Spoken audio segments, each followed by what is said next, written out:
बिस्मिल्लाहिर्रहमानिर्रहीम।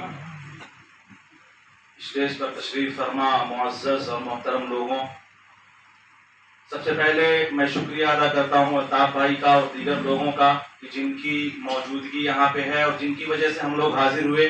एक अच्छी कोशिश है। न तेरा है न मेरा है ये हिंदुस्तान सबका है, न तेरा है न मेरा है ये हिंदुस्तान सबका है, नहीं समझी गई ये बात तो नुकसान सबका है। तो इससे मिल गई नदियां वो दिखलाई नहीं पड़ती, महासागर बनाने में मगर एहसान सबका है। वरक पलट चुका तलाश में कमी नहीं, मगर किताब हुर्रियत में मेरी कोई दास्ता नहीं। इसी तरह एक शायर ने कहा था, हवेली झोपड़ी सबका मुकद्दर फूट जाएगा अगर ये साथ हिंदू मुस्लिमों का छूट जाएगा।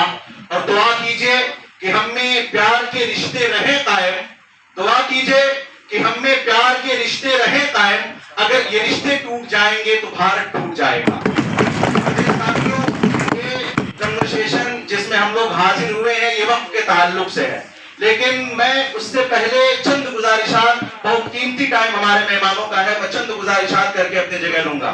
ये बात याद रखने के काबिल है कि इस मुल्क के आजादी से लेकर अब तक आप अगर तारीख के औराक उठा करके पलट करके देखेंगे तो 1754 से लेकर के सन 47 तक एक कौम ने, एक जो इस मुल्क की अकलियत में कौम आबाद है जिसको मुसलमान कहा जाता है, अगर आप उसकी कुर्बानियों को देखें तो नवाब सिराजुद्दौला से लेके सन 1799 के अंदर टीपू सुल्तान हो या शेखुल हिंद मौलाना महमूदुल हसन देवबंदी हो, जिन्होंने तहरीके रेशमी रुमाल सन 1905 से 15 तक चलाई, या तहरीके शहीदैन हो सैयद अहमद शहीद और शाह इस्माइल शहीद की, या खिलाफत कमेटी हो जिसके बानी मौलाना अब्दुल बारी फिरंगी महल्ली है, और इस तरीके से जिस कमेटी के खर्चे पे मुल्क के गली गली और कूचे कूचे का दौरा करके इस मुल्क की आजादी को आजाद कराने में मुसलमानों ने अपनी कुर्बानियां और अपनी जो है अपने हिस्से को पेश किया है।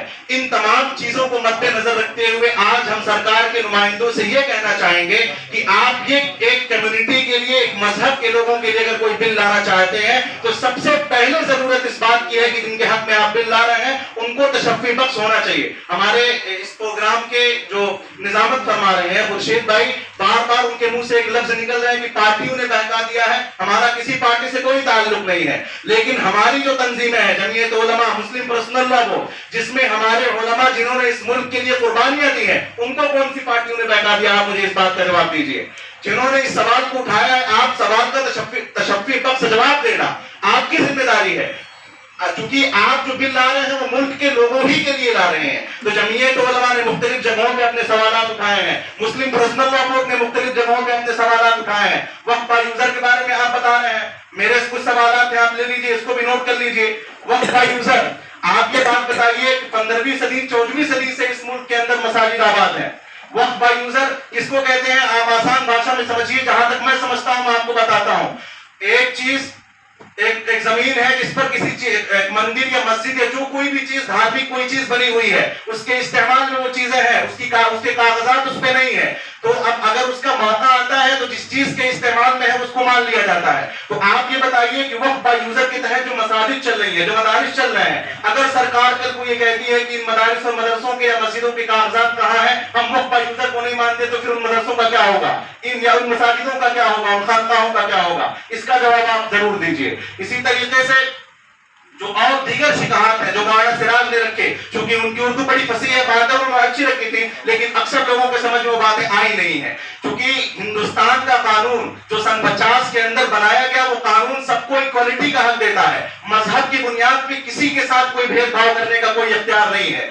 ये वक्फ जो है बुनियादी तौर पे ये बिल्कुल मजहबी मामला है, जैसे हमारा नमाज मजहबी मामला है, रोजा हमारा मजहबी मामला है। हम रोजे के ताल्लुक से आपसे ज्यादा जानते हैं कि हमें हमारे ऊपर कैसी जिम्मेदारी है, नमाज कैसे पढ़ना है या आप लोगों से ज्यादा हम जानते हैं कि उसमें क्या अरकान है। इसी तरीके से वक्फ भी है, बिल्कुल खालिस इबादत है, बिल्कुल खालिस नमाज और रोजे की तरह वक्फ भी जो है हमारे इस्लाम में है। रसूल अकरम सल्लल्लाहु अलैहि वसल्लम ने वक्फ को, जो सबसे पहले मदीना मुनव्वरा में खुर्शीद भाई ने इसका तज़किरा किया है, मदीना के इंतखाब जो हुजूर के किए हैं उनको खालिस मजहबी मामलात हैं, उनके शिका पढ़ लीजिए हदीस की किताबों में किन बुनियादों पर उनको किया गया था। तो मेरी दरखास्त ये है कि हमारे इस मुल्क की एक तहजीब रही है, एक सकाफत रही है, आप या सरकार के जो भी नुमाइंदे हैं अगर वो कोई काम कर रहे हैं तो जिनके लिए काम कर रहे हैं उनको राजी करना और उनसे कन्वर्सेशन करना इस सबसे बड़ी जिम्मेदारी है। किसानों के सिलसिले में जो बिल लाया गया, यहाँ कहने में कोई अर्ज नहीं, अपने सारे लोग हैं, किसान उससे राजी नहीं थे, उन्होंने धरना प्रदर्शन किया, तमाम सारी चीजें की सरकार को समझाने की कोशिश की,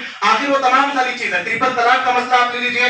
तो हम ये कह रहे हैं कि इस मुल्क के अंदर आप यकीनन अल्लाह तबारक व तआला से दुआ है कि आपको सलामत रखे और इस मुल्क के लिए काम करने की तौफीक बख्शे, आप इस मुल्क की अच्छाई के लिए काम करें। लेकिन कहने का मतलब ये है कि जो आपकी रियाया है, जो आपके नीचे लोग आबाद हैं, उन लोगों को राजी करके, उन लोगों के हक में आप काम कर रहे हैं तो राजी करके करने की जरूरत है। उम्मीद है कि आप यहाँ पे लोगों की दिलजोई करेंगे और उनको बताएंगे कि आप उनके लिए जो काम कर रहे हैं वो बिल्कुल सही है। अस्सलाम वालेकुम।